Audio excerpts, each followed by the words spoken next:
The rain hammered against the tinted windows of the black SUV, each drop a sharp staccato that matched the frantic beating of my heart.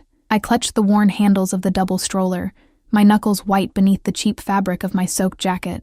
The crosswalk signal blinked red, but I was already halfway across, desperate to reach the pharmacy on the other side before it closed. My daughter Emma had been burning with fever all afternoon, and my son Lucas wouldn't stop coughing. Those wet, rattling sounds that made my chest tighten with fear every time I heard them. The city smelled like exhaust fumes and wet asphalt, mixed with the acrid scent of garbage from the overflowing bins on the corner. My sneakers squelched with each step, water seeping through the holes I'd been meaning to patch for months. 3 years. 3 years since I'd walked away from everything I knew, carrying nothing but the clothes on my back and the secret growing inside me. 3 years of working double shifts at the diner, of counting pennies, of telling myself that freedom was worth the hunger, worth the fear, worth the bone-deep exhaustion that had become my constant companion. I was invisible in this city, just another struggling single mother in a sea of people, too busy to notice the woman pushing a battered stroller through the rain. The SUV appeared like a predator emerging from shadows. Sleek, black, and impossibly expensive, it rolled to a stop at the intersection. And even through the rain and the tinted windows, I felt it, that presence. That suffocating weight I'd spent 3 years trying to forget. My feet froze mid-step. The passenger window descended with a mechanical whisper, and the world tilted on its axis. Through the gap, I caught a glimpse of charcoal gray wool. A suit that probably cost more than 6 months of my rent. The scent that escaped the vehicle made my stomach clench. Bergamot and cedarwood. Expensive and unmistakable. A scent that used to cling to my skin. That used to make me feel safe before I learned that safety was just another word for cage. Keep moving, Elena. My voice was barely a whisper, lost in the drum of rain.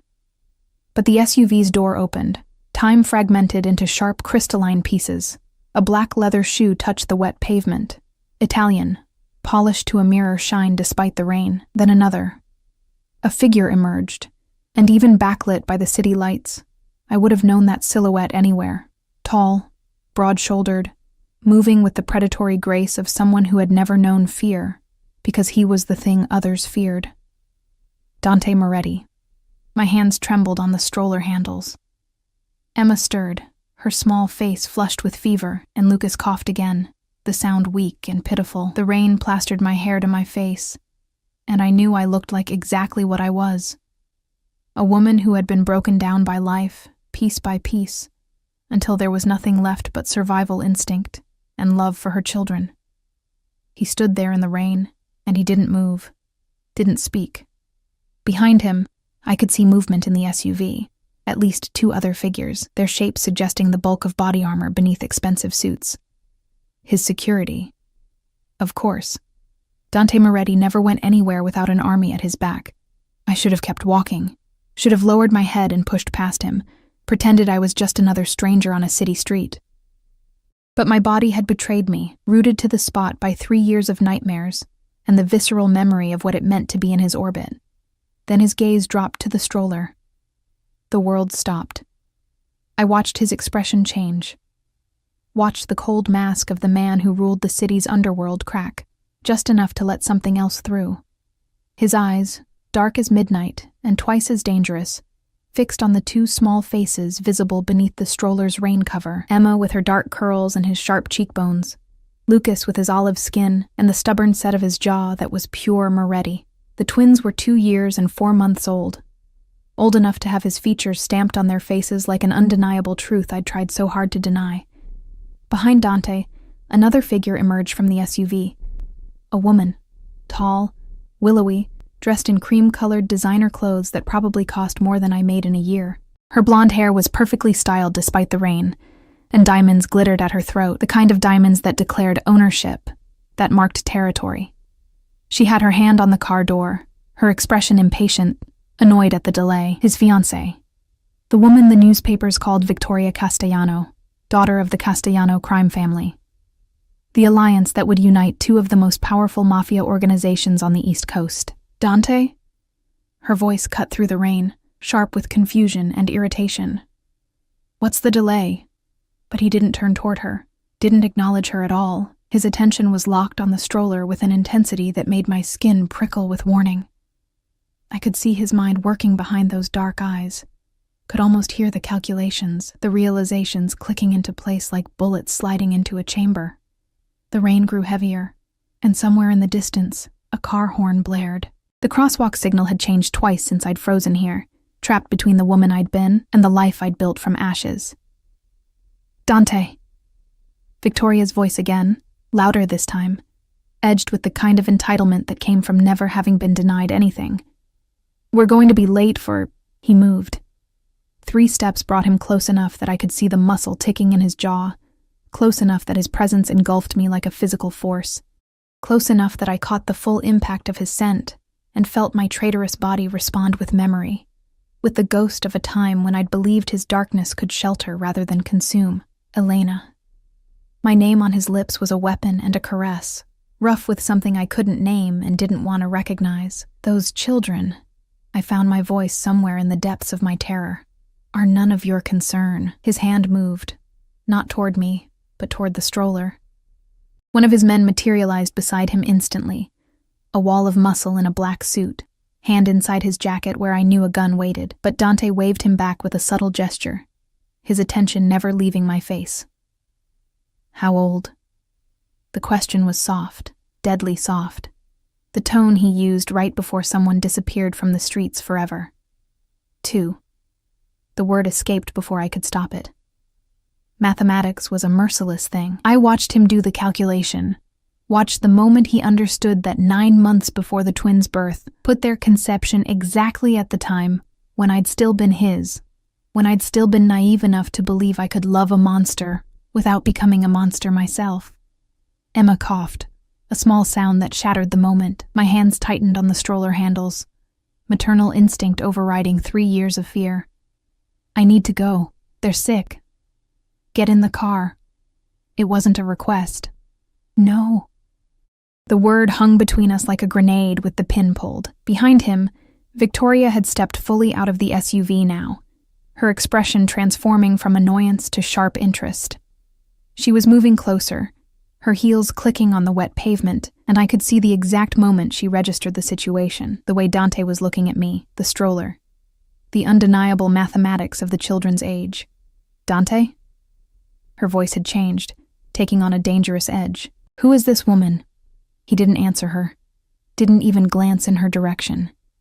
His focus remained absolute, pinning me in place with the weight of his attention. Elena, get in the car. We're not having this conversation in the rain while my children are sick. My children. The possessive pronoun landed like a punch to my solar plexus. This was the moment I'd dreaded for 3 years, the nightmare that had woken me gasping in the dark. The moment when Dante Moretti discovered he was a father and decided what to do about it. They're not... I started. But Lucas chose that moment to break into a coughing fit that racked his tiny body, and Emma began to cry, her fever-bright eyes confused and frightened by the strange man looming over us.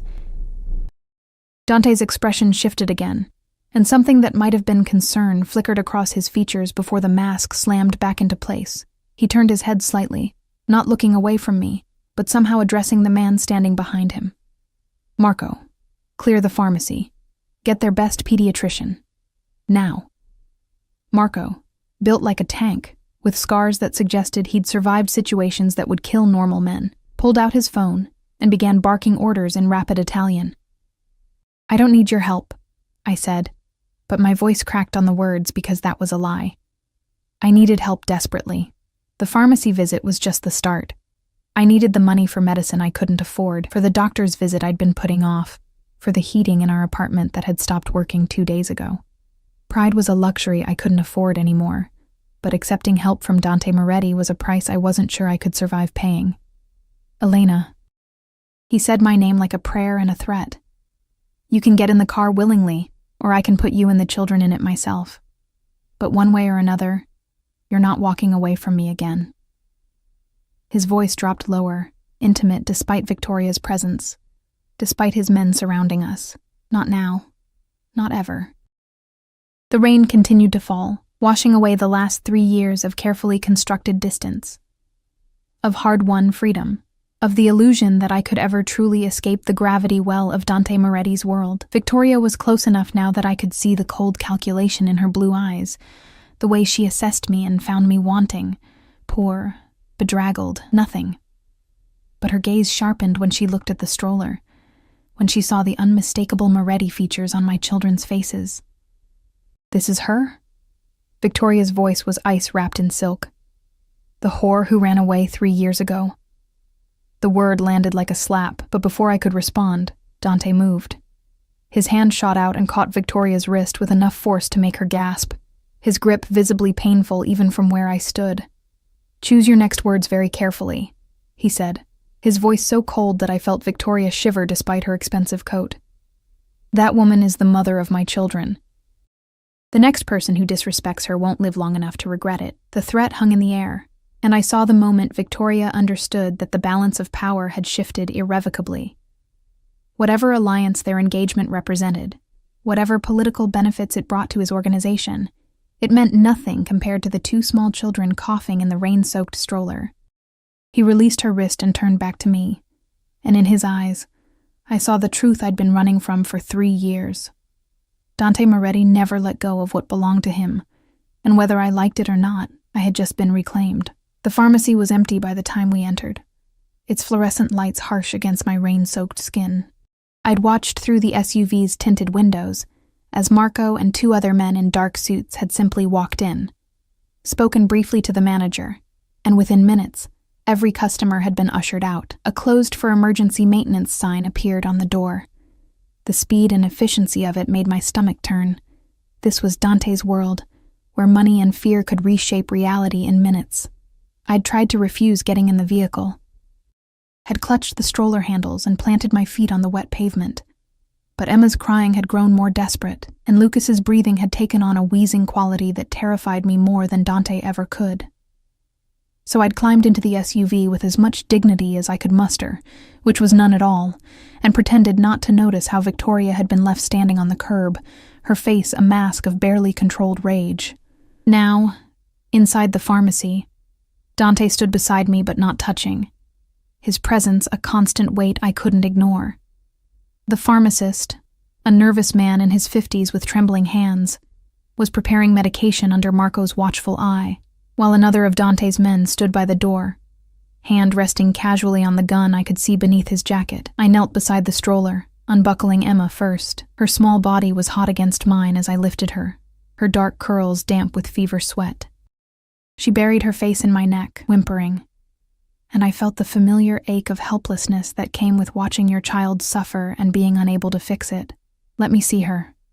Dante's voice was soft, but it still made me tense. I turned slightly, creating a barrier between him and Emma with my body, an instinct I couldn't suppress, even though logic said he wouldn't hurt his own child. But logic had nothing to do with the fear that had been carved into my bones during the last year I'd spent in his world, when I'd finally understood what kind of man I'd fallen in love with. "She doesn't know you," I said quietly, trying to keep my voice steady for Emma's sake. "You'll frighten her." Something flickered across his face. Hurt, maybe, or anger at the truth of my words. His children were 2 years old, and to them, he was a stranger. A tall, dark stranger who radiated danger like other men, radiated cologne. "Then introduce me." It wasn't a suggestion. I closed my eyes briefly, gathering strength I didn't have. Emma shifted in my arms, her fever-bright eyes opening to peer at the man looming over us. I felt her small body tense, ready to cry again. "Emma, baby," I whispered, smoothing her damp curls back from her forehead. This is Dante. He's going to help make you feel better." The lie tasted like ash on my tongue. He wasn't here to help. He was here because he'd discovered a secret that changed everything. Because Dante Moretti never walked away from what he considered his property, and I had just given him 2 more reasons to never let me go. Emma studied him with that intense way children have of seeing more than adults want a reveal. Then, surprising us both, she reached out one small hand toward him. "Hot," she whimpered. "Mama, hot." Dante's entire demeanor changed. The dangerous crime lord who'd threatened his fiancée in the middle of a street disappeared, replaced by something I didn't recognize, something almost vulnerable. He moved closer, slowly, like approaching a frightened animal, and his hand, the same hand that had probably signed death warrants, that had pulled triggers and broken bones, reached out with infinite gentleness to touch Emma's forehead. His jaw tightened. "She's burning up. Where the hell is that doctor?" As if summoned, the pharmacy door opened, and a woman in her 40s entered, carrying a black medical bag. She wore expensive clothes beneath a designer raincoat, and her expression suggested she was used to middle-of-the-night summons from powerful men. Marco must have called her from the car. "Dr. Chen," Dante said, his tone brooking no argument. "My daughter has a fever. My son is coughing. Fix it." "Doctor."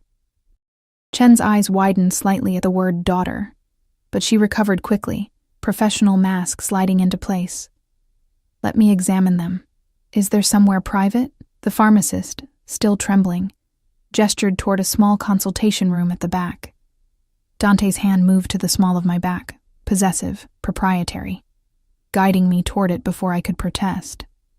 The touch sent electricity through my rain-soaked clothes, a traitorous reminder of how my body still recognized his, still responded despite everything I knew about him. The consultation room was cramped, barely large enough for the examination table, a chair, and the four of us. Me, Dante, Dr. Chen, and Marco, standing guard at the door. I laid Emma on the table, then lifted Lucas from the stroller. He was quieter than his sister, but his breathing was labored, and fear clawed at my throat. "Doctor." Chen worked efficiently, checking temperatures, listening to lungs, examining throats with a practiced eye. I held Lucas while she examined Emma, then switched, trying to ignore how Dante watched every movement, how his presence filled the small room until there was no air left to breathe. "Viral infection," Dr. Chen finally announced, pulling off her stethoscope. "Nothing immediately life-threatening, but they need fever reducers, plenty of fluids, and monitoring. The boy's lungs sound congested. I'm prescribing an inhaler and antibiotics as a precaution against secondary infection." Relief made my knees weak. Not serious. They would be okay. What about their living conditions? Dante's question was sharp, directed at the doctor, but his eyes were on me. Could that be contributing? Dr. Chen hesitated, and I felt my face flush with shame. She'd seen the children's clothes, worn but clean, cheap but cared for. She could probably guess at the rest. The cold apartment, the irregular meals when money was tight, the stress that clung to me like a second skin. "Adequate warmth and nutrition are important for recovery," she said carefully, diplomatically, "and for preventing future infections." "I take care of my children," I said, my voice harder than I'd intended. I was tired. So tired of being judged, of being found wanting. They're loved and fed and living in poverty. Dante's words cut like a knife. "Don't lie to me, Elena. I can see it. The holes in your shoes, the way you're shaking. And that's not just from the rain. When did you last eat a full meal?" I wanted to hit him. Wanted to scream that this was his fault. That I'd had to choose between the cage of his world and the freedom of poverty. That there was no good choice when you loved a monster. But Emma was watching with fever-glazed eyes, and Lucas was whimpering in my arms, and falling apart was a luxury I couldn't afford. "That's none of your business anymore," I said instead, my voice cold. "Thank you for the doctor. We'll take the medication and go." "Go where?" His tone was deceptively mild, but I heard the steel beneath it. "Back to whatever hovel you've been living in. Back to working yourself to death while my children get sick from inadequate heating. It's my home. They're my children. And we've been fine. They're my children too." The words were quiet, but they hit with the force of a physical blow. "And you kept them from me for over 2 years. The accusation hung between us, justified and terrible." Dr. Chen cleared her throat uncomfortably, gathering her equipment. "I'll give the prescriptions to your pharmacist. The children should start feeling better within 24 hours. If the fever doesn't break or the breathing worsens, take them to the hospital immediately." Dante nodded dismissal, and she fled, leaving Marco to close the door behind her. The room felt smaller than ever, suffocating with unsaid words and 3 years of secrets. "You don't understand," I started, but he cut me off. "Then explain." He moved closer, not touching but close enough that I could feel his body heat, could smell the bergamot and cedarwood that used to mean safety. Explain why you disappeared in the middle of the night. Explain why you never told me you were pregnant. Explain why I've spent 3 years thinking you were dead while you raised my children in poverty. His voice cracked on the last word, and I realized with shock that Dante Moretti, the man who ruled the underworld with an iron fist, who never showed weakness, was furious and hurt in equal measure. I was afraid, I whispered, the truth escaping before I could stop it. Of you. Of what you'd become. Of what staying in your world would do to them. So you chose this instead? He gestured around the cramped room, toward the poverty I'd been trying so hard to deny. You chose to struggle alone, to let my children go without, rather than accept my protection? Your protection comes with a price I wasn't willing to pay. And what price is that? I looked up at him then, meeting those dark eyes that had once made me feel cherished and had later made me feel owned. My soul. My freedom. Everything that makes me human instead of just another possession in your collection. The silence that followed was broken only by Lucas's labored breathing and Emma's small whimpers.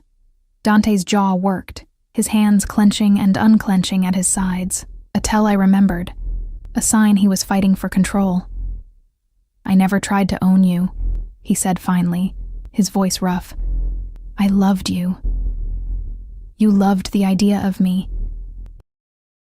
The version of me that smiled and looked beautiful on your arm and never asked questions about the blood on your shirts or the screams I heard from the basement.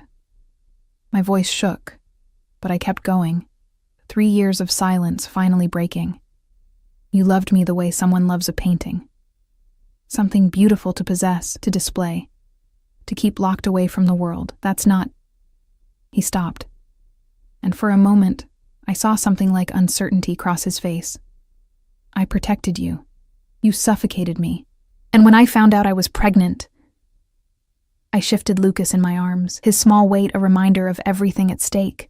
I knew I had to choose, stay and raise them in your world, where violence is normal and morality is negotiable, where they'd grow up thinking that power justifies anything, or leave and give them a chance at something better. Better? His laugh was bitter. You call this better? Living in poverty, working yourself to exhaustion, my children getting sick because you can't afford proper heating? That's what you chose? Yes. The word was firm, even though my arms ached from holding Lucas, even though exhaustion made my vision blur. Because at least here, they learn that people matter more than power. That kindness isn't weakness.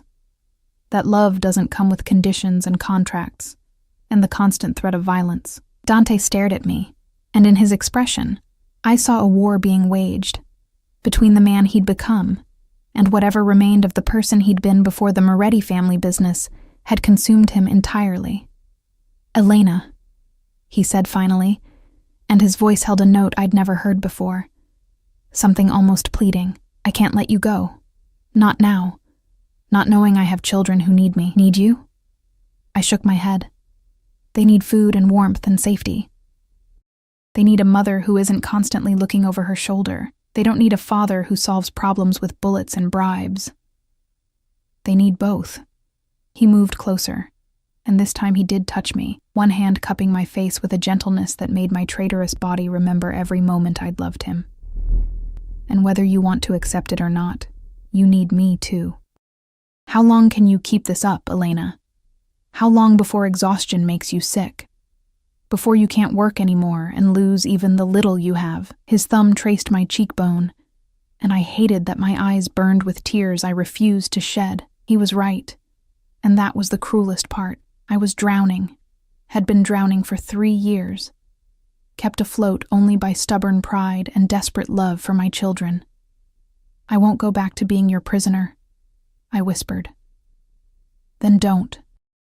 His eyes locked with mine, intense and dark, and full of something dangerous. But don't deny my children what they deserve either. Let me help them, Elena. Let me give them what you can't. The offer hung between us, tempting and terrible, because I knew that accepting help from Dante Moretti meant accepting chains, even if they were made of gold. It meant stepping back into his orbit, where his gravity would pull me closer and closer until escape became impossible again. But Emma whimpered in fever pain, and Lucas's breathing rattled in his chest, and I was so tired of being strong, of being alone, of pretending I could carry the weight of the world on my shoulders without breaking. "What do you want?" I asked, and hated how defeated I sounded. His smile was sharp as a blade. "Everything. But for now, I want you and the children to come home with me. Tonight, we'll discuss the rest tomorrow." "And if I refuse?" His hand dropped from my face, but his eyes held mine captive. "Then I'll have Marco drive you back to your apartment, and tomorrow morning, you'll find that your landlord has mysteriously decided to evict you. Your employer at the diner will suddenly have concerns about your performance. Every door you try to walk through will close in your face until you have nowhere left to go but back to me." The threat was delivered calmly, matter-of-factly, and I knew with sickening certainty that he meant every word. This was Dante Moretti, the man who owned half the city, who could reshape reality with a phone call, who never accepted defeat. "That's not a choice," I said, my voice hollow. "That's coercion. That's reality." He stepped back, giving me physical space even as his words trapped me more thoroughly than chains ever could. "I've spent 3 years thinking you were dead, Elena. 3 years mourning you. And now I find out you've been alive, raising my children, suffering alone because you were too proud or too afraid to ask for help. You made your choice 3 years ago. Now it's my turn." The door opened, and Marco entered carrying 2 pharmacy bags bulging with medications. Behind him, the pharmacist hovered anxiously, probably terrified about what he'd witnessed, and desperate for us to leave. "The car's ready, boss," Marco said, his scarred face impassive. "And I've sent men to Miss Castellano's residence with her belongings and a message. Victoria." I'd almost forgotten about her, about the engagement that had presumably been shattered the moment Dante had discovered his children's existence. I should have felt guilty, but I was too numb, too overwhelmed by the avalanche of change that had destroyed my carefully constructed life in the space of an hour. "Good." Dante took the pharmacy bags, then held out his hand to me, not commanding, but offering. "Come on, let's get them home and warm and medicated. We'll figure out the rest later." I looked at his hand, at the gold ring on his smallest finger bearing the Moretti crest, at the scars on his knuckles that told stories of violence I'd never wanted to know. Then I looked at Lucas in my arms, at Emma lying exhausted on the examination table, at the choice that wasn't really a choice at all. I took his hand. His fingers closed around mine, warm, strong, possessive, and I felt the trap snap shut around me once again. But this time, I wasn't walking into it blind. This time I knew exactly what kind of monster I was dealing with, and this time, I had 2 small reasons to fight back. The Moretti estate hadn't changed in 3 years. The same imposing iron gates, the same manicured grounds visible even through the rain and darkness, the same sense of stepping into a world where normal rules didn't apply. The SUV rolled up a circular driveway paved with stones that probably cost more than my annual salary, coming to a stop before a mansion that looked like something out of a Gothic novel. All dark stone and tall windows and the kind of architecture designed to intimidate. I'd sworn I'd never see this place again. Emma had fallen into a fitful sleep against my shoulder, her small body radiating heat through her worn clothing. Lucas was awake but quiet in Dante's arms, a development that had surprised us both when he'd reached for his father in the car, too sick and exhausted to maintain stranger danger. Watching Dante hold his son for the first time, seeing the careful way he supported Lucas's head, the almost frightened tenderness in his expression, had done something dangerous to my heart. I couldn't afford to remember the man I'd fallen in love with. That man had been an illusion, a mask the monster wore when it suited him. The front doors opened before we reached them, and a woman in her 60s appeared. Mrs. Chen, the housekeeper, her face creasing with shock when she saw me. Behind her, I could see staff members gathering, their expressions ranging from curiosity to barely concealed hostility. The woman who'd run away from Dante Moretti, who'd humiliated him by disappearing, was not someone who would be welcomed back easily. "Prepare the east wing," Dante said, not breaking stride as he carried Lucas inside. 3 bedrooms, connecting. 1 for Elena, 1 for the children, 1 for their nanny. I want humidifiers set up in the children's room. fresh linens, heating set to 75 degrees. Have Dr. Martinez on standby in case the fever worsens overnight. Mrs. Chen recovered quickly, her professionalism overriding her surprise. Of course, Mr. Moretti. Will you be needing dinner prepared? For Elena, yes, whatever she wants. And warm milk for the children, something gentle on their stomachs. He paused at the base of a sweeping staircase, finally looking at me. What do they like to eat? The question was so domestic, so normal, that it felt surreal coming from a man whose enemies tended to disappear into the river. Toast, I said quietly, with a little butter and applesauce. But they might not want to eat with the fever. We'll try anyway. He started up the stairs, and I had no choice but to follow. Emma's weight in my arms a familiar burden. The mansion smelled the way I remembered. Lemon polish and old money, and the faint metallic undertone that might have been my imagination, but that I'd always associated with violence done in shadows. The East Wing was as far from Dante's personal quarters as you could get while still being in the same building. A small mercy, perhaps, or a calculated move to make me feel less trapped. The suite Mrs. Chen led us to was bigger than my entire apartment. 3 connecting rooms with thick carpet and furniture that probably cost more than I'd make in a lifetime. The children's room had been hastily prepared with 2 cribs, too small, I realized. Emma and Lucas were long past cribs, but it would do for tonight. I'll have proper beds brought in tomorrow, Dante said, reading my expression. And clothes, toys, whatever they need, make a list. He laid Lucas down in one of the cribs with surprising gentleness and turned to take Emma from me. Our hands brushed in the transfer, and I felt that shock of electricity again. My body's betrayal still acute, even after everything. Once both children were settled, Dante straightened and studied me in the soft lamplight. I could only imagine what he saw, a woman who'd aged 3 years in 3 years, exhaustion carved into every line of my face, wearing clothes that had been washed so many times the fabric was thin enough to tear. I lifted my chin anyway, refusing to show shame for the poverty that had been my shield against his world. You're soaked through, he observed quietly. Mrs. Chen will bring you something dry. Shower, change, eat. I'll stay with them. I don't need Elena. My name was a warning. You're shaking from cold and exhaustion. If you get sick, you're no use to them. So for once in your stubborn life, accept help. He was right, and I hated it. I was cold down to my bones, my clothes plastered to my skin, and the idea of a hot shower was almost painfully appealing. But leaving Emma and Lucas with him, even for 20 minutes, felt like relinquishing control I couldn't afford to lose. I won't hurt them, Dante said, and something in his voice made me look at him properly. Whatever you think of me, Elena, whatever I've done, I would die before I let harm come to my children. You have to believe that. The terrible thing was, I did believe it. Dante Moretti was a monster in many ways, but he had his own twisted code of honor. Family was sacred. Blood was everything, and now that he knew Emma and Lucas existed, they would be under his protection whether I wanted it or not. 20 minutes, I said finally. And if Emma wakes up, I'll come get you immediately. He moved to one of the plush chairs positioned between the cribs, lowering himself into it with the easy grace of a predator at rest. In the soft light, with his attention focused on the sleeping children, he looked almost human, almost like the man I'd fallen in love with before I'd learned what his last name really meant, Mrs. Chen appeared at the door with an armful of clothing, expensive my size, probably belonging to one of the female staff members, or procured with frightening efficiency from somewhere in the mansion. She guided me to my room, pointing out the ensuite bathroom with its marble counters and shower big enough for 3 people. The hot water was a revelation.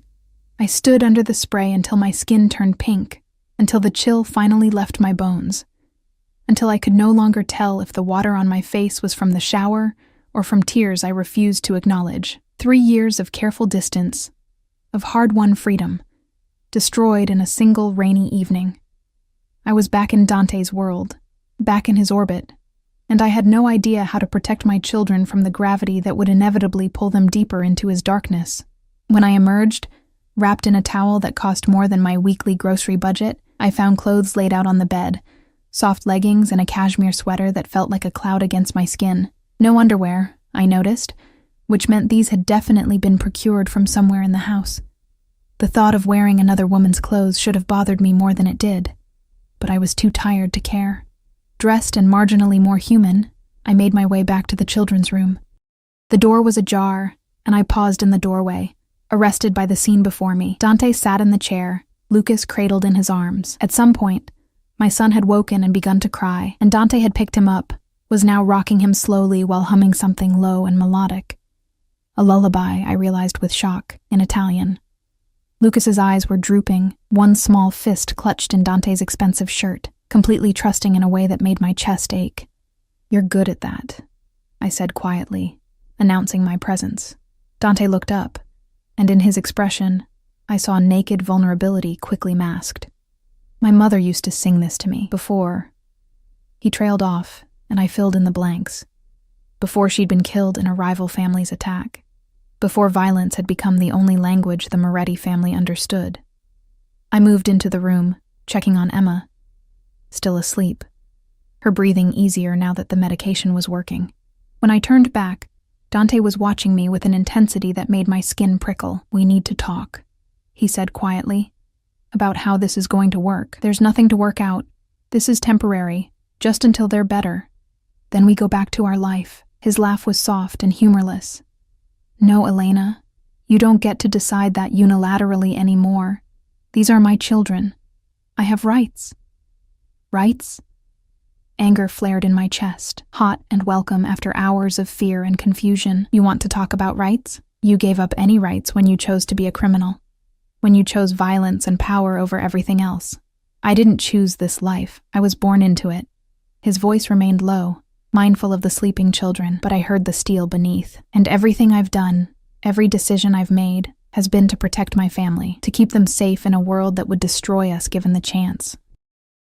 "And what about my safety? What about the night I heard you torturing someone in the basement? What about the mornings I'd wake up to find blood on your clothes? What about living every day knowing that the man I loved was capable of—" I stopped, closing my eyes against the memories. I couldn't raise children in that environment. I couldn't let them think that was normal. So instead, you raised them in poverty, made them suffer because of your pride. The accusation stung because part of me had always wondered if I'd made the right choice, if my children's cold apartment and irregular meals and constant worry was really better than the warm safety of Dante's wealth. Purchased with blood money, at least they have their humanity. I whispered. At least they're growing up learning that people aren't disposable, that problems can't be solved with violence, that their mother worked herself to exhaustion and still couldn't provide basic necessities.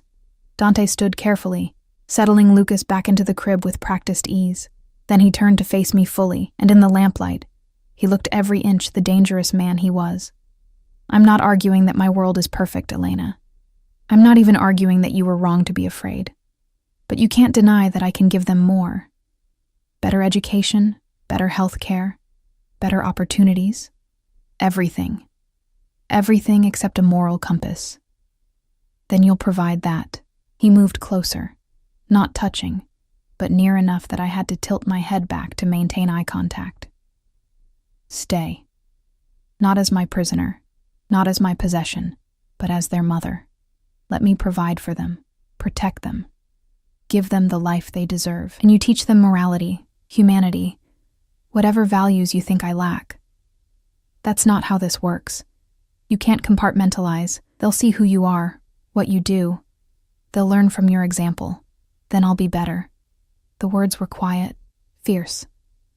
"For them, I'll be the man you thought I was when you fell in love with me." "That man never existed," I said, but my voice lacked conviction. Because sometimes, in moments like this, I saw glimpses of something in Dante that might have been real, something that might have been love before it had been twisted by power and violence into possession. "Maybe not," he conceded. "But he could exist, if you give me a reason to try." The offer hung between us, tempting and terrifying in equal measure.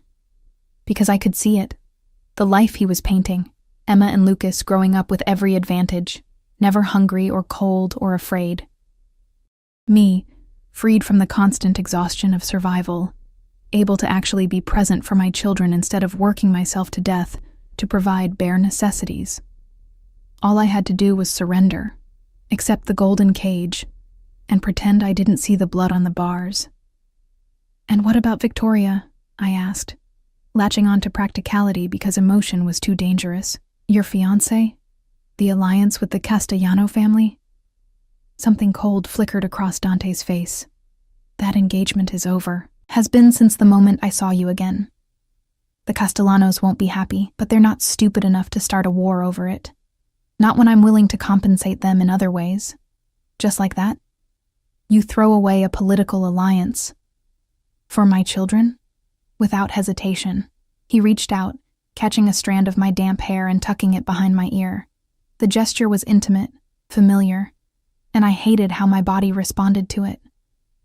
You think I could marry another woman knowing my children existed? Knowing you were out there, struggling alone? You didn't know we existed until tonight. No, he agreed.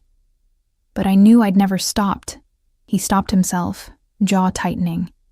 It doesn't matter. What matters is that you're here now. They're here now, and I'm not letting you go again. You can't keep me prisoner, Dante. Eventually, I'll find a way to leave. His smile was sharp as a knife. Then I'll find you. Again and again. However long it takes, however far you run.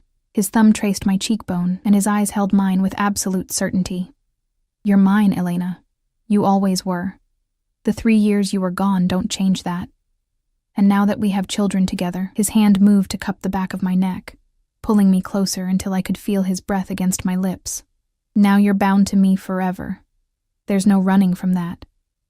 I should have pulled away, should have slapped him, cursed him, done anything to establish boundaries, but I was so tired, and his touch was so familiar, and some traitorous part of me wanted to believe his lies, wanted to surrender to the illusion that love could exist alongside violence, that safety could be bought with blood money. I hate you, I whispered.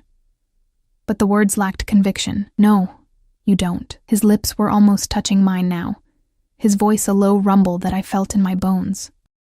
You hate what I am, what I do, the world I represent. But you don't hate me. If you did, you wouldn't have run. You would have just stopped feeling anything at all. He was right. And that was the cruelest truth of all. I'd loved Dante Moretti desperately, completely, and some part of me still did despite everything. That's why I'd run, because staying would have destroyed me, would have turned love into something toxic and consuming until there was nothing left of the woman I'd been. This won't work, I said, but I didn't pull away. We're too different. Want different things. You can't change who you are, and I won't compromise who I am.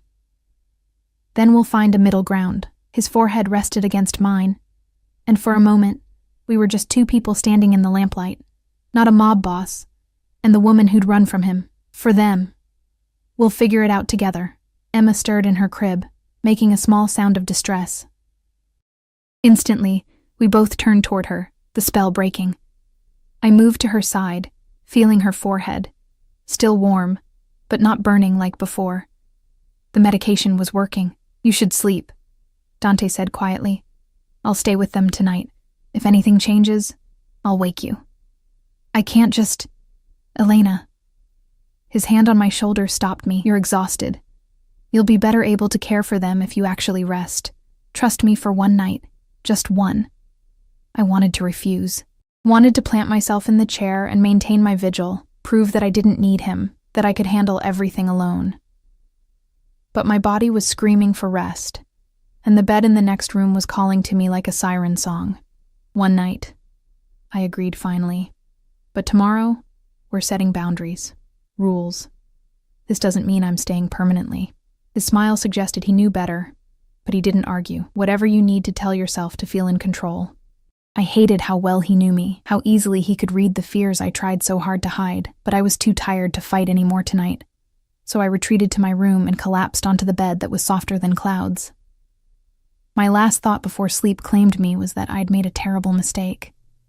That accepting Dante's help, even temporarily, was stepping back onto a path I'd fought so hard to escape. But with Emma's fever and Lucas's labored breathing still echoing in my mind, with the memory of 3 years of struggle and fear and exhaustion weighing on me, I couldn't bring myself to regret it. Not yet. I woke to sunlight streaming through floor-to-ceiling windows and the disorienting realization that I'd slept for 12 hours straight. My body ached in the way it does after exhaustion so profound that even rest can't fully erase it. But for the first time in 3 years, I'd slept without waking every hour to check on the children or listen for the building's various alarming sounds. Panic hit immediately. Emma. Lucas. I threw off the silk sheets. Silk. God, I'd forgotten what real luxury felt like, and stumbled toward the connecting door. It opened before I could reach it, revealing Mrs. Chen with a breakfast tray. "The children are fine, Miss Elena," she said quickly, reading my expression. "Mr. Moretti is with them. They woke an hour ago and their fevers have broken. Dr. Martinez examined them this morning and confirmed they're recovering well." Relief made my knees weak. "I need to see them." "Of course. But perhaps you'd like to eat first? Mr. Moretti insisted I bring you breakfast." The tray held more food than I typically ate in 2 days. Fresh fruit, pastries, eggs, bacon, coffee that smelled like heaven. My stomach growled traitorously, reminding me that I'd skipped dinner last night and had probably eaten nothing but crackers and coffee for the past week. "I'll eat with the children," I said, taking the tray from her and moving toward the door. The scene in the nursery stopped me in my tracks. The cribs were gone, replaced by 2 small beds with railings. Toys were scattered across a new playmat, expensive educational toys that probably cost more than my monthly rent. And in the middle of it all sat Dante on the floor, dressed in casual clothes I'd never seen him wear, with Emma in his lap and Lucas building a tower of blocks beside him. "Mama!" Emma's face lit up when she saw me, and she scrambled from Dante's lap to run to me, her small arms wrapping around my legs. "Mama, we got new toys, and Papa read us stories." Papa. The word hit me like a physical blow. In less than 24 hours, Dante had gone from stranger to father in my daughter's eyes. "Did he?" I managed, setting down the tray and kneeling to gather her into my arms. She felt cooler, more like herself, though her eyes were still slightly glazed with residual illness. "How are you feeling, baby?" "Better." She squirmed to be released, already wanting to return to the new toys. "Lucas is building. Come see." I looked up at Dante, who was watching me with an expression I couldn't quite read. He looked different in the morning light, dressed in dark jeans and a simple black sweater. More human, less like the untouchable crime lord I'd fled from. His hair was slightly mussed, as if small hands had been running through it, and there was a softness around his eyes that made my chest tight. "They woke up asking for you," he said quietly. "But when I explained you were resting, they agreed to let you sleep. Emma's been teaching me about her favorite colors, and Lucas has decided I need to learn proper block stacking technique." As if to demonstrate, Lucas carefully placed another block on his tower, then looked up at his father for approval. Dante's smile was genuine, proud, and I saw my son's face light up in response. This was dangerous. More dangerous than threats or coercion. This domesticity, this glimpse of what our life could be, it was seductive in a way I hadn't prepared for. "We need to talk," I said, straightening, "about how this is actually going to work." After breakfast, Dante stood with the fluid grace of a predator, moving to the tray I'd set down. "The children need to eat, and so do you. Business can wait an hour." I wanted to argue, but Emma was already pulling me toward her new bed, eager to show me the books Dante had apparently read to her, and Lucas was bringing me blocks with the solemnity of a child sharing his most precious possessions. So I let myself be distracted, let myself sink into the simple joy of seeing my children happy and healthy, even as part of me whispered warnings about the price we'd pay for this comfort. Breakfast was chaotic and perfect, Emma talking nonstop between bites of strawberries, Lucas quietly eating while building increasingly complex block towers, Dante watching all of us with an intensity that made my skin prickle. He'd positioned himself so he could see the door, I noticed. And even in this domestic scene, his phone vibrated constantly with messages he ignored. "Marco wants to know what to do about the Castellano situation," he said eventually, glancing at his phone. "Apparently Victoria's father is demanding a meeting. The real world, intruding on our bubble. I'd almost forgotten that breaking off his engagement would have consequences beyond the personal." "What will you tell him?" I asked, keeping my voice neutral for the children's sake. that the engagement is over, and if he wants to maintain our business relationship, he'll accept that gracefully. Dante's tone was casual, but I heard the steel beneath. The Castellanos need me more than I need them. They won't push, and if they do— His eyes met mine, dark and uncompromising. Then they'll learn why people don't cross the Moretti family. The threat hung in the air, a reminder of exactly who and what he was. Emma, oblivious, continued playing with her new toys. Lucas had moved on to arranging blocks by color, his small face serious with concentration. "This is what I was afraid of," I said quietly, "that they'd grow up thinking violence is the answer to everything." "Violence isn't the answer to everything." Dante stood, collecting empty plates with surprising domesticity. "But sometimes it's the only answer. The world isn't black and white, Elena. The sooner they learn that, the better prepared they'll be. They're 2 years old. I'm not talking about teaching them violence now. I'm talking about reality." He moved closer, lowering his voice so the children wouldn't hear. "You want to raise them to be naive? To think that kindness and morality will protect them from people who would hurt them to get to me? I want to raise them to be good people, to value human life, to have consciences, and I want them to survive." His hand came up to cup my face, thumb tracing my cheekbone in a gesture that was becoming familiar again. "We're not enemies in this, Elena. We both want what's best for them. We just disagree on what that means." Before I could respond, his phone rang. Not vibrated, rang, which apparently meant something because his expression hardened immediately. He glanced at the screen, and I saw tension ripple through his shoulders. "I need to take this," he said, already moving toward the door. "Stay here. Don't leave this room." The command in his voice triggered every rebellious instinct I had, but he was gone before I could argue, the door closing firmly behind him. Through it, I heard his voice, sharp with anger, speaking rapid Italian. Mrs. Chen appeared moments later, as if summoned. "Is there anything you need, Miss Elena?" "What's happening?" I asked, keeping my voice low. "Why is he upset?" She hesitated, loyalty to Dante warring with something that might have been sympathy for me. "There's been an incident at one of Mr. Moretti's properties. It's being handled." An incident. The euphemism could mean anything from a minor business problem to someone being murdered. This was Dante's world, violence lurking beneath a veneer of civilization, danger always one phone call away.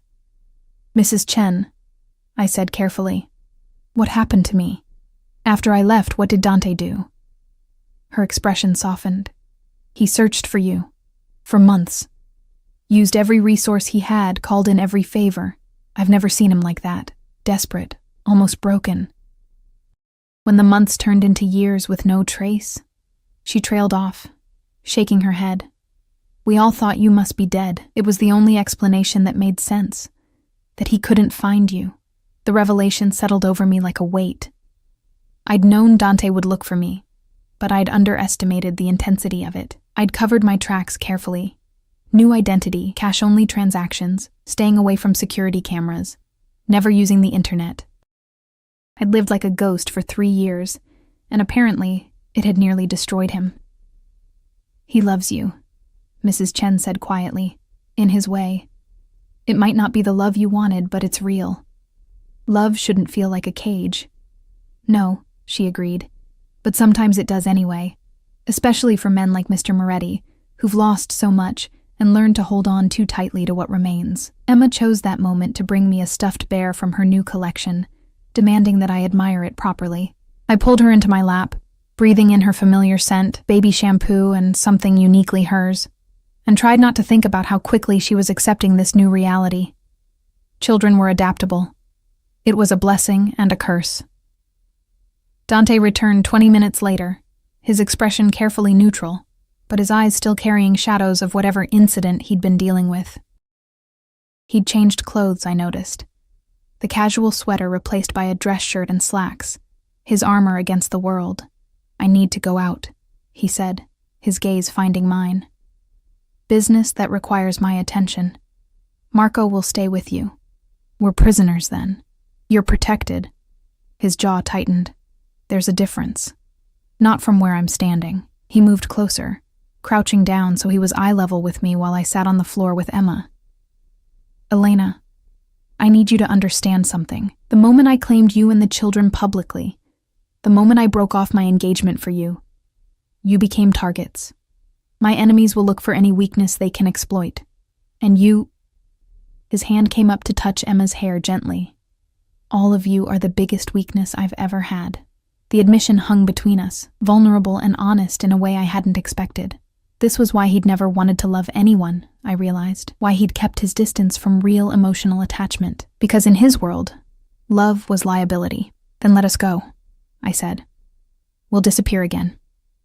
You can tell everyone it was a mistake, that the children weren't yours." "No," the word was flat, final. "That's not an option. They are mine, you are mine. And everyone who matters already knows it. Running now would just make you easier targets without my protection." He was right, and I hated it.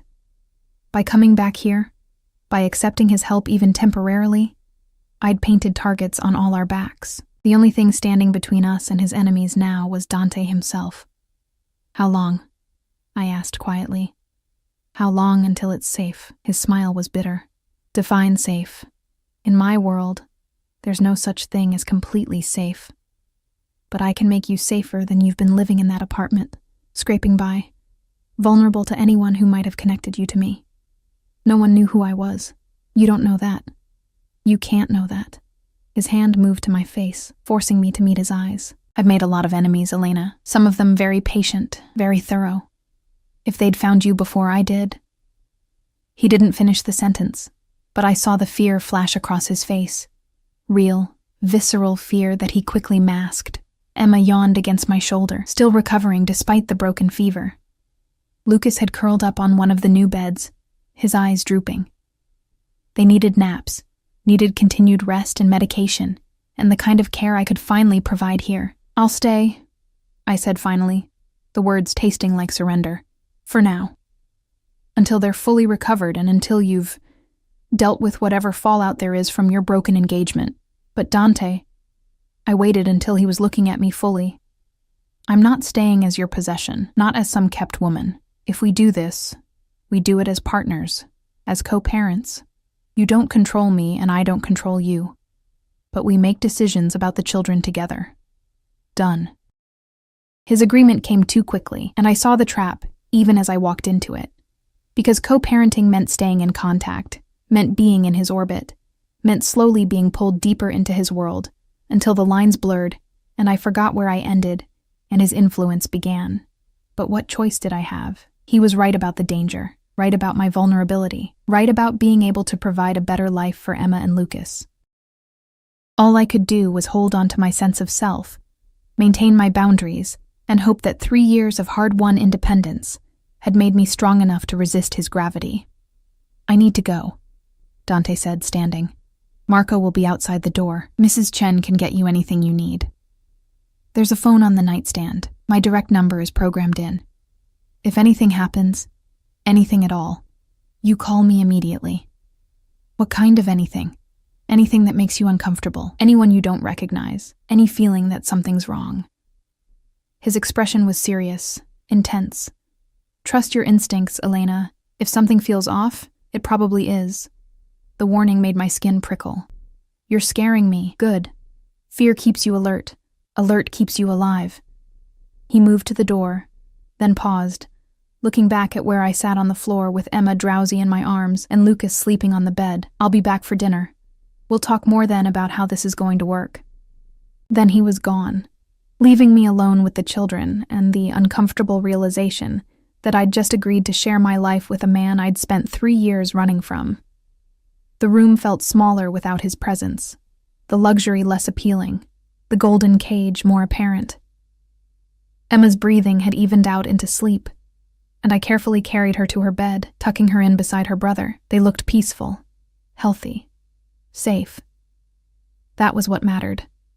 I could endure anything for them, even this. I moved to the window, looking out over the manicured grounds. In the distance, I could see security personnel. 4 that I could count, probably more I couldn't. This was my life now, at least temporarily. Luxury purchased with blood money, protection that came with possession, comfort that felt like captivity. My phone, the cheap prepaid one I'd been using, was in my jacket pocket. I pulled it out, stared at it for a long moment, then powered it down and tucked it away. That life was over. The struggling single mother, invisible in the city, free but drowning, she was gone. I didn't know yet who I would become in her place. But I knew one thing: I would not lose myself again. Not to Dante's darkness, not to his world, not to the seductive comfort of surrendering to his protection. I had found my strength in poverty and struggle. Now I would have to find it again in luxury and danger, for Emma, for Lucas, for the woman I'd fought so hard to become. 3 weeks passed in a strange blur of domesticity and danger, of learning to navigate Dante's world while maintaining the boundaries I'd sworn to protect. Emma and Lucas recovered fully, their laughter filling rooms that had been silent for too long. They thrived under the attention, not just from Dante, but from Mrs. Chen, who doted on them, and even from Marco, whose scarred face would soften whenever Lucas brought him blocks to admire. But it was Dante's transformation that unsettled me most. He came home every evening, no matter what crisis demanded his attention. He read bedtime stories in that deep voice that made even Goodnight Moon sound like something dangerous and sacred. He learned their routines, their preferences, the difference between Emma's "I'm tired" cry and her "I want attention" cry. He was patient in ways I'd never imagined possible, present in ways that contradicted everything I thought I knew about him. And every night, after the children were asleep, we would sit in the library, neutral territory, and talk. About the children at first, then gradually, about everything else. The years we'd been apart, the life I'd built, the man he'd tried to become when he thought I was dead. I almost walked away, he told me one night, brandy glass warming in his hands while I nursed tea that had gone cold an hour ago. From all of it. The business, the family, everything. If you were dead, what was the point? But you didn't. No. Because walking away would have dishonored your memory. His smile was bitter, ironic, considering you left because you hated what I was. I didn't hate you, I said quietly, the admission escaping before I could stop it. I hated what loving you was doing to me. How I was disappearing, becoming just another beautiful thing you owned. I never wanted that, I know. And I did know now. But wanting and doing are different things. You loved me the only way you knew how. By protecting me, providing for me, keeping me close. You just didn't realize you were suffocating me in the process. He was quiet for a long moment, staring into his drink. And now? Am I suffocating you now? I considered the question honestly. The past 3 weeks had been nothing like I'd expected. Yes, there was security everywhere. Yes, my movements were monitored. But Dante had kept his word. He didn't control me, didn't dictate my choices, didn't treat me like property. When I'd insisted on taking the children to the park, he'd assigned discreet security but let us go. When I'd wanted to enroll Emma in a music class, he'd made it happen without taking over the decision. No, I admitted. You're trying. I can see that. I'm terrified, he said suddenly, his eyes meeting mine with raw honesty. Every moment they're out of my sight, I'm terrified. Every car that passes too close, every stranger who looks twice, every phone call from Marco. I think this is it. This is when I lose them. Lose you. The vulnerability in his voice cracked something in my chest. Dante, I know it's irrational. I know I have the best security money can buy. But fear doesn't respond to logic. He set down his glass and leaned forward, elbows on his knees. You asked me once why I became what I am. Why I chose this life. You said you were born into it. I was. But I could have walked away like some do, taken the money and disappeared, lived a normal life. His jaw tightened. I stayed because the night my mother was killed, I was 8 years old and hiding in a closet. I heard everything. Her screams, the gunshots, my father begging. And I did nothing. I was too afraid, too small, too powerless. I'd known his mother had been murdered, but he'd never spoken of it before, never shared the details that still haunted his eyes. I swore that night that I would never be powerless again, that I would be strong enough, ruthless enough, feared enough that no one would ever dare hurt my family. He looked at me, and in his eyes, I saw the 8-year-old boy who'd hidden while his world ended. And then I met you. And for the first time in my life, I wanted something beyond power and fear. He trailed off, searching for words. I wanted to be the kind of man who deserved you. But I didn't know how to be that man and still keep you safe. So you built a cage instead. Yes. No excuses, no justifications, just truth. And you were right to leave, right to choose freedom over safety. I just wish... His voice cracked slightly. I wish I'd been able to give you both. The moment stretched between us, heavy with 3 years of pain and misunderstanding, and the slow, tentative rebuilding of something I was afraid to name. The Castellano situation is resolved, he said eventually, shifting back to safer ground. Victoria's father accepted compensation for the broken engagement. They're moving their alliance to the Marchetti family instead. And Victoria? Married someone from the Marchetti family 2 weeks ago, a practical woman. She never loved me. It was always about power and position. He paused. She did send a message, though, through intermediaries. What kind of message? His smile was sharp. A warning that you'd better make me happy, or she'll find a way to make you regret stealing her position. Ice shot through my veins. Is she a threat? No. Dante's certainty was absolute. She's smart enough to know that threatening you is a death sentence. It was just posturing, maintaining pride. I've made it clear through appropriate channels that you and the children are untouchable. Anyone who harms you will face consequences that make death look merciful. The casual way he spoke of such violence should have repulsed me. A month ago it would have. But now, with Emma and Lucas sleeping upstairs, with the knowledge of how many people would hurt them to hurt Dante, I felt a terrible gratitude for his ruthlessness. I'm changing, I said quietly. Being here, being with you again, it's changing me. I'm starting to accept things I never thought I would. Is that bad? I don't know. I met his eyes. I don't want to become someone who justifies violence, who thinks the ends always justify the means. But I also can't pretend anymore that the world is simple, that morality is always clear-cut. Welcome to the gray, Dante said softly. It's not comfortable, but it's honest. The library door opened, and Marco entered, his expression tense. Boss, we have a situation. The shipping container at Pier 7, Customs, is asking questions. Dante's demeanor changed instantly, the vulnerable man disappearing behind the mask of the crime lord. What kind of questions? The kind that suggests someone tipped them off. Tension crackled through the air. This was his world. The constant vigilance, the paranoia, the ever-present threat of betrayal and exposure. I need to handle this, Dante said, standing. It might be late when I get back. Be careful. The words escaped before I could stop them, revealing more than I wanted to admit. He paused, looking at me with an expression I couldn't read. Then he crossed the distance between us in 3 strides and kissed me. Hard, possessive, desperate. It was our first kiss in over 3 years, and my body remembered even as my mind screamed warnings.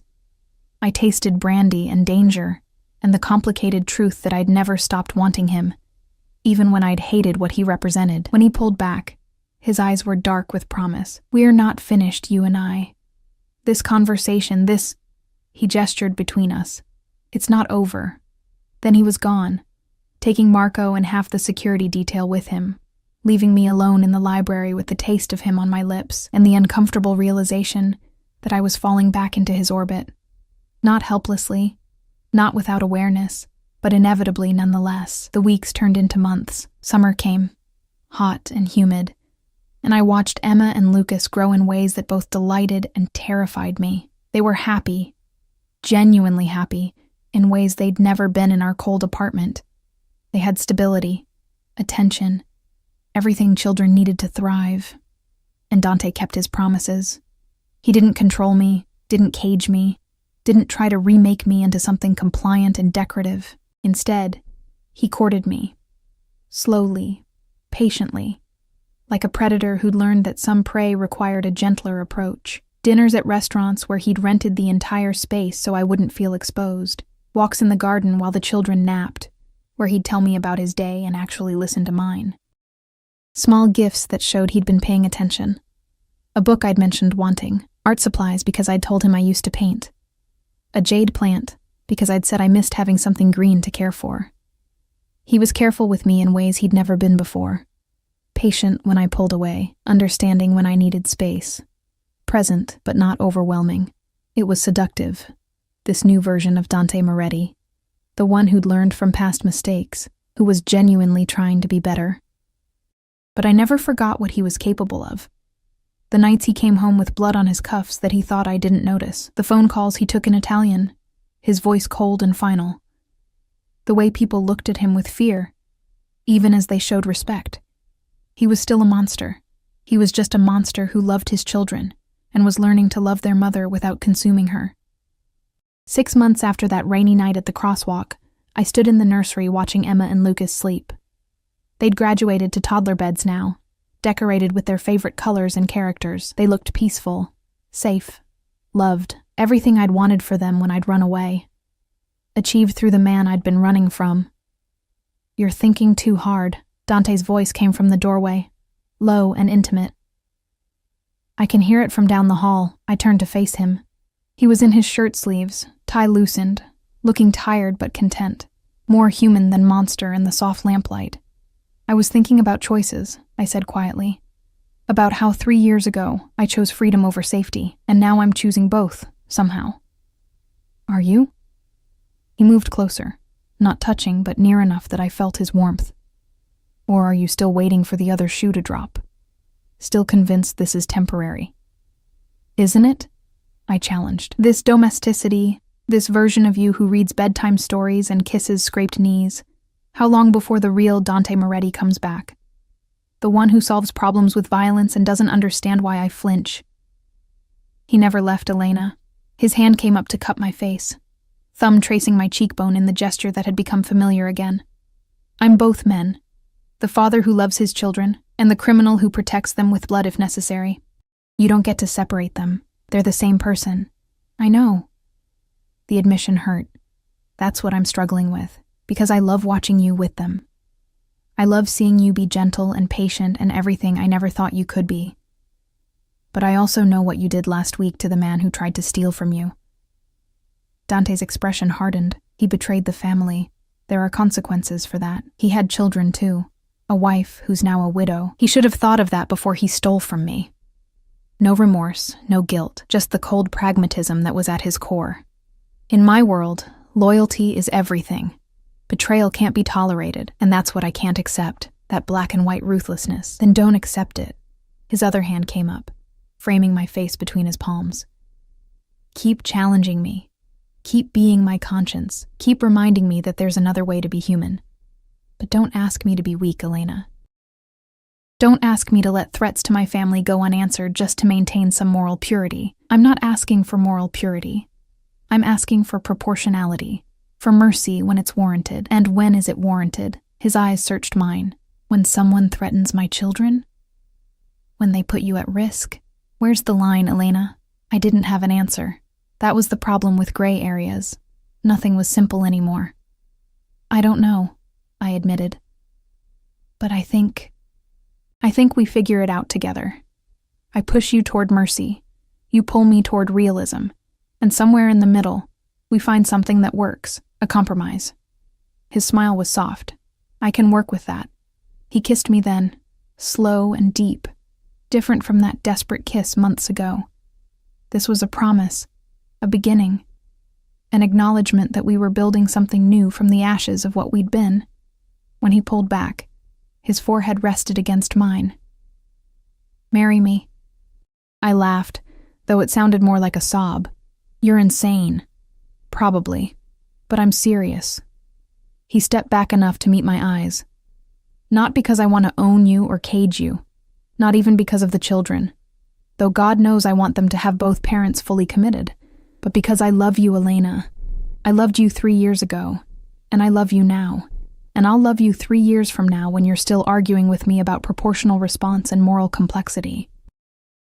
Love isn't enough. No, he agreed. But it's a start.